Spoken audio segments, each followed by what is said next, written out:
وی لاړم امریکې ته هلته د جمعې ورځ وه وی هلته مې مونځ کو یو خطیب سره میلاو شوم وی هغه سره ته پته ولګېده چې دا معالم د خبرې اترې وشوې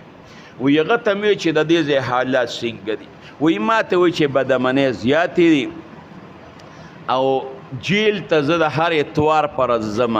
او خلکو ته د دین تبلیغ ورکوم اسلام ته خلک رابلم وی ما ورته وی چې ولې امریکا کې په دې پابندي نشته څه وی ما ته وی نه چې دا کم خلک جیل ته راغلی دی دا د بدکارو د لاسه راغلی دی او د روانو د لاسه راغلی دی وی حکومت وی چې په کم دین باندې اوړي هغې دین ته دې ووړي خو چې دا اخلاق یې برابر شي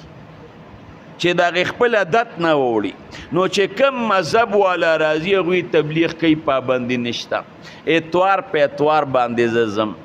زم تبلیغ کوم جیلیانو ته وی ما ورته چې کسان پکې مسلمانېږي وی راته وی الحمدلله ډېر وی ما ورته چې دا کم کسان مسلمانان شي نو د دوی د ژوند څه حالات دي د اسلام نه مخکې وروستو وی ما ته وی چې مولانا صاحب ناشنا واقعات دي نو ناشنا واقعات وی ما ورته وی چې ما ته یو څو بیان که وی چې یو څو خو نشم بیانولی وخت مانځه ته کم یو واقعه درته بیانوم